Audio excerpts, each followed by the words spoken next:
If you want something out of life, if you want to change yourself, if you want to acquire something, if there's some goal that you want to reach, that is really not easy as some people will make us feel. That living your dream, changing your behaviors, overcoming negative habits, it's challenging. It's hard. Most people don't know where their fastball is. Most people go through life never discovering what their talents are. Most people never develop their talents. The only thing that's going to make you happy, my friend, in this year or any other, is to step up. It's to raise the standard. It's to discover what you're capable of and feel that incredible power of pushing through whatever's holding you back and get to the other side of more of your true self. That's what this game's all about. When you step into your fears and continue to push yourself to go on, something happens for you. If you look at somebody who's really successful and you think, wow, I mean, they're so amazing, they're such a genius, you got to dig underneath and you got to remember something. People are rewarded in public for what they've practiced for years in private.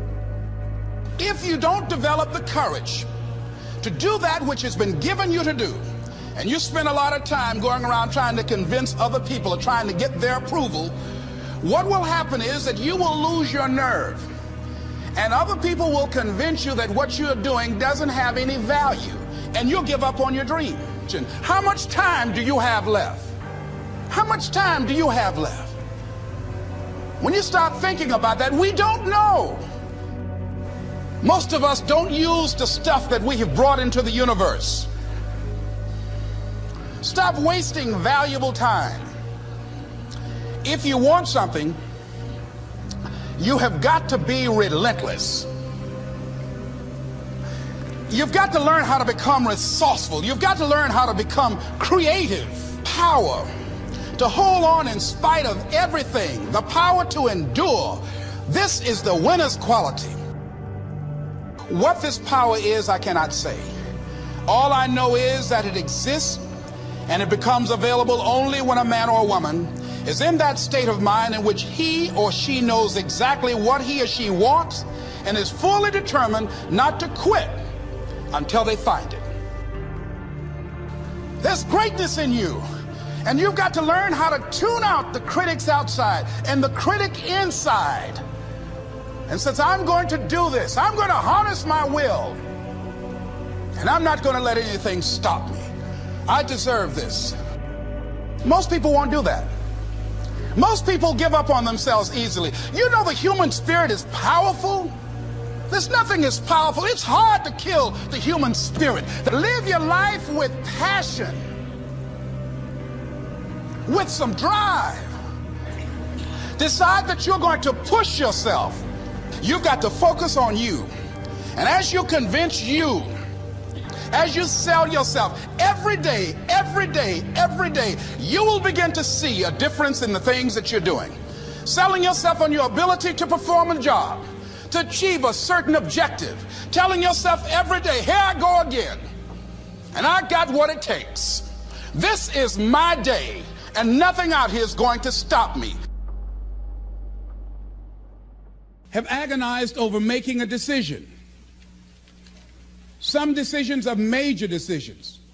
And also there are a lot of small decisions that we don't make, that they tax our minds, they drain our energy, they create a lot of anxiety and nervousness and mental torment because we don't take care of it. We decide not to decide, which is a decision. Deciding to decide, to act, is a major, major challenge for all of us at different points in different areas of our lives. And there are things that happen to us along the way, experiences that we have that prevent us from working through the mental block of acting, of doing those things that we know we ought to do. And so what I want you to think about is, what is there that you know you need to do, that you want to do this, but for some reason or another, you've been holding back. For some reason or another, you just have not been able to gather your nerves or be able to work through the procrastinating or putting it off or justifying or blaming. Some reason or another, you just haven't done it. And you know you ought to do this. You really want to do this, but you don't know why you haven't done it. Anybody know what I'm talking about? Raise your hand, please. Okay, then I've got company here this evening. I'm not talking to myself. Now, first of all, we know that this is not easy. Because in order to begin to reinvent your life, you've got to make a conscious, deliberate, determined effort.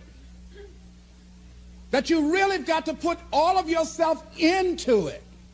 It's very challenging to act, to do those things. There are times when you're looking at it and you say, I know I need to do this, but I don't feel like it. I don't want to do it. I know I need to do it, yet leave me alone. No. I don't want to do it. So what do we do? What are those things that cause us to do like that? I think that among the things that prevent us from acting is the fear of failure. And if you've already failed, you don't want to fail again. The pain of that. The disappointment. The fear of loss is another thing. Because many times when we do those things that we know we need to do, we feel that we might lose somebody that we love very much and care about. We don't want to hurt anybody. Many of us don't act because we want other people's approval. We want everybody to like us and to accept us. And that's not possible. Many of us don't do the things that we want to do and don't act because of lack of self-confidence. We don't believe enough in ourselves. I have a friend who's been working on a job where she's miserable, talented, want to go to another place that she can do what she wants to do and make the kind of money that she would like to make, and had some offers. But because of her fear and her lack of self-confidence of things might not work out, she won't take a chance on herself. So there she is spending 8 hours a day, 5 days a week, and she's miserable. She hates to go to work. They're not paying her what she's worth. She knows it. But yet and still, she won't do that which she knows she must do, and it's wearing her out.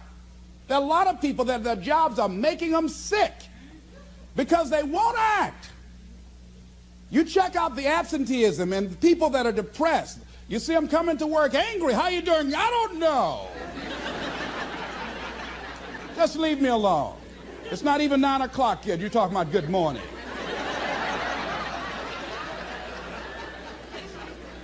There are days you go to work, you want to just keep driving past the job. You don't want to stop because it's not in sync with who you are. But you haven't acted. Have another friend. This guy's brilliant. He's a business consultant. He helped a lot of people get their business started. And people come to him because they know he's knowledgeable. But this guy won't start his own business. Now, he's very smart. He can do it. Everybody believes in him except him. And he's so smart, he's talked himself out of it. Well, the numbers aren't right. And so there are many reasons why we don't act. There are other things, though, that affect us. Is that not wanting to take personal responsibility. We want somebody else to do it. And many times we pick up our inability to do certain things from people that we love, people that we admire. We identify with them, and we live in the context of their ideas, their opinions, and their life patterns. We buy into it unconsciously. My mother is a pack rat. She keeps everything. She doesn't throw anything away. And I have unconsciously picked that up. Now, my mother never said, let me show you how to keep everything, Les, and just clutter things. I unconsciously picked that up, many times unconsciously. We try to honor the people we love by being like them. By the same token, I realized something about myself when I had some major decisions to make, and I found myself acting like my mother. See, my mother's the kind of person that when she has a problem with one of the other foster children that she adopted, she won't confront them. She will call me. Les, why don't you tell Linda to move? She's lazy. She won't go to work. She runs the street all day, and then she comes home and wants to sleep all day, and I think she's doing drugs. I said, but Mama, why don't you tell Linda that?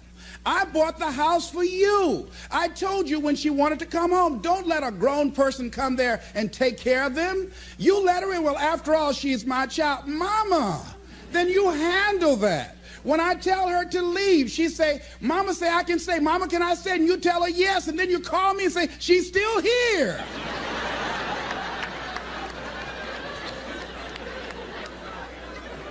Why worry me with this? So Mama hasn't developed the courage to act on that. Some people won't act until there's a crisis situation. When Linda started stealing from Mama and took her Social Security check to get some drugs, Mama got some courage to say, get out of here and don't ever come back. But she wouldn't do it until then. And see, we don't have to wait until a crisis situation. I have a friend that has been having a challenge with losing weight. Both of us have been dealing with that challenge. And for the past 40 years, he's always seemed like weighed over 235 pounds. And so he said, man, I just can't lose weight. I'm big-boned. I said, Bud, I've never seen any fat skeletons.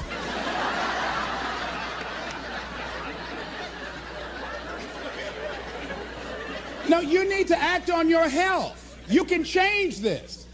You don't have to go to your grave fat. We're all digging early graves with our teeth. We don't have to do this. They need to have a support group around M&M peanuts. You want a support group on something, and throw Snickers in there too. Bud and I can tell you about the help we need with that. So what happened with Bud, though, he became ill a few weeks ago. See, Bud in the last few weeks has lost more weight than he's ever lost, even when we were competing with each other, betting a lot of money. But what happened was, Bud became diabetic. He went into an insulin shock. He didn't know that he was diabetic. His blood sugar became high. And the doctor said to him, you are diabetic. You're going to have insulin shots every day. You're going to have to change your diet. And let me tell you what's going to happen if you don't do what we tell you to do. Number one, there's a possibility that you can become an amputee. Number two, you can go blind. Three, you can become impotent. Bud, say, help me.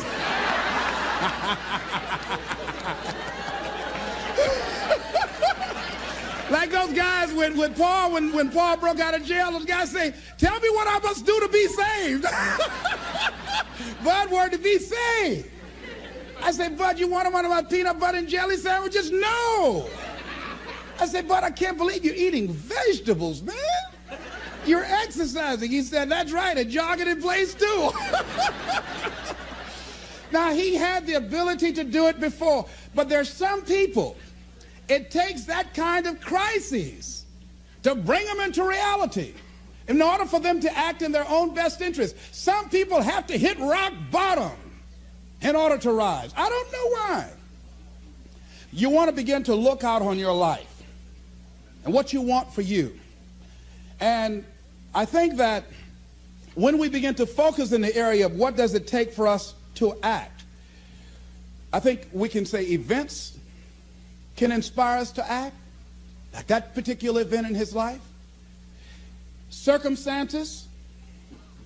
A friend of mine, he wanted to do something and he just did not have the motivation and the drive and the confidence within himself. But his circumstances changed overnight through an acquisition of the company that he worked for. He lost his job. Through the inspiration of desperation, he had to act. See, life also are things that can inspire us to act. See, if we don't have the courage, and that's what it takes, courage. It takes guts to do that which you know you need to do. If you don't have the courage to act, life many times will move on you and make you act. Life will whoop your butt so bad. You will be so miserable, you will catch so much hell, you say, yes, I will do it. What do you want me to do? Take me. Friend of mine said, I can't stop smoking. I can't stop smoking. Doctor said, Sam Axelrod, you have emphysema. Sam never picked up another cigarette and said, look at those stupid people smoking. Sam, you did it for 35 years. How can you talk about people? Well, I was different. I'm trying to help them. They don't have to do the same thing I did. But be compassionate, Sam. Isn't it interesting how quickly we forget? So I'm saying that look at something in your life. It might be just writing a letter to somebody to say thank you. It might be just to apologize to somebody. I had a confrontation in the Penobscot building with the security guard there. He responded to me what I perceived as a negative way, and he and I engaged in an argument. I did not like the way I handled that. I avoided going through the front door for a long time because I didn't want to face him. Finally, I decided to act, and I went up to him and said, I want to apologize to you for the way in which I handled this argument we had the other day. I was wrong. I hope you accept my apology. He said, I do. And I said, thank you very much. I felt relieved. Now, when you decide to act, it's not always going to be like that. A friend of mine did some work for me. It was below par, to say the least. I knew that this guy was capable of doing better work. I knew that he also had a fragile ego. So I was trying to think of what is the most sensitive way in which I can share this information with him. Because I wanted him to do my work over. I was going to pay him for what he did. But I needed my work done right. But I was afraid that I would hurt his feelings. I was very, very meticulous in how I approached him. And I said, let me share this with you. You know I care about you. And that you're a very talented and gifted person. And you and I both know that what you have given me is not a true reflection of your talents and abilities. And I'm saying, let's go back in the studio and do this again. And he said to me, I'm going to forget you ever said that.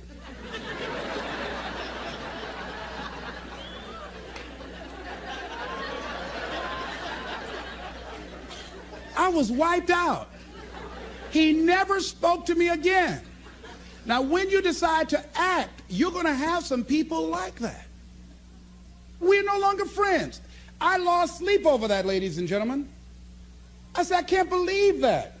I remember sitting up one night looking at the phone. I said, I got to call him. He said, no. Then I said, no, forget that. I called, man, look here, we've been knowing each other too long to allow this to come between us. He said, don't call me anymore, and hung up. And then I wanted to think about what can I do to make it up to him, and then something came to me, Les, what do you have to prove? See, many things we don't do is because of the fact we want people to like us. There's some necessary losses in life. When you decide acting in your best interest, you're going to lose some friends. Everybody's not going to approve of you. There's some people that won't like you. Who do you think you are? You're arrogant. What do you think you can do? You think you can get away with that? You're selfish. Thanks, I got that. It's my life. And so what I'm saying to you is that as you begin to look out on your life, this is challenging. This is not easy, acting. So what are the things that we can begin to do to harness our will? Number one, you've got to bring it out and look at it. You've got to take the power out of it. You've got to expose it to the truth. And the truth is that it has no power over you. So write down something you want to act on, but for some reason that you've been holding back, and look at it. The next thing is, ask yourself the question, is it helping you to continue to put it off? If it's an asset for you to continue to procrastinate, then continue to do that. But if it's a liability for you, if it's causing you some mental and some emotional challenges, or perhaps a financial problem, look at that. Examine that for what it is. Next step, ask yourself, what's blocking you? What's preventing you from acting? Why don't you have the courage to handle that? Why won't you face that? What are you running away from? What kind of avoidance behavior are you engaged in? Next is, what is the worst thing that can happen when you take action? So I looked at that. And I said, what's the worst thing can happen when I tell him this? He can say, I don't like you. And he did. Now what happened? I experienced that. I looked at that. I saw that. And guess what, ladies and gentlemen? I didn't die. My feelings were hurt a little bit.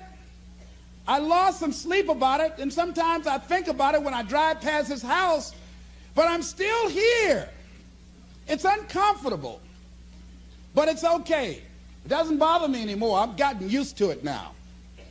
So what is the worst thing that can happen? I want you to visualize that, experience that, feel the nervousness and the discomfort. And the more you run it in your mind, the less power that it will have. Next is, how will you feel after taking this action? I felt a sense of personal achievement when I faced somebody that has been my mentor for years. And for years, there was something I wanted to tell him, and I didn't have the courage to tell him because it was always I was the student, he was the teacher. It was always I looked up to him and admired him and held him in high esteem. And I was always grateful and thankful for the impact that he had on my life. And I loved him so much. I didn't have the courage to say to him, please stop drinking so much. You're an alcoholic. You need help. I didn't have the courage because I was afraid that he might not like me. I was afraid that he might be hurt and crushed, that we would no longer be friends. I didn't want to jeopardize what we had. I loved him a great deal, and I didn't know how this would affect our relationship. And I didn't even want him to know that I knew that he was an alcoholic. And so I was a coward. I was spineless. In the name of love, I did it to justify to myself to stop from helping somebody that I loved from dying. I said, I love him so much, I just can't tell him this. I don't even know how he would handle it, to know that I know that he's an alcoholic. And finally, after years, I developed the courage to face my teacher, my mentor who has molded me, who looks at me now and wanted to do what I'm doing now and did not do it. Came at a different time, and it wasn't time for what he brought. And he's living through me. And I had to face this man who's been like a father to me and say, I got to tell you something.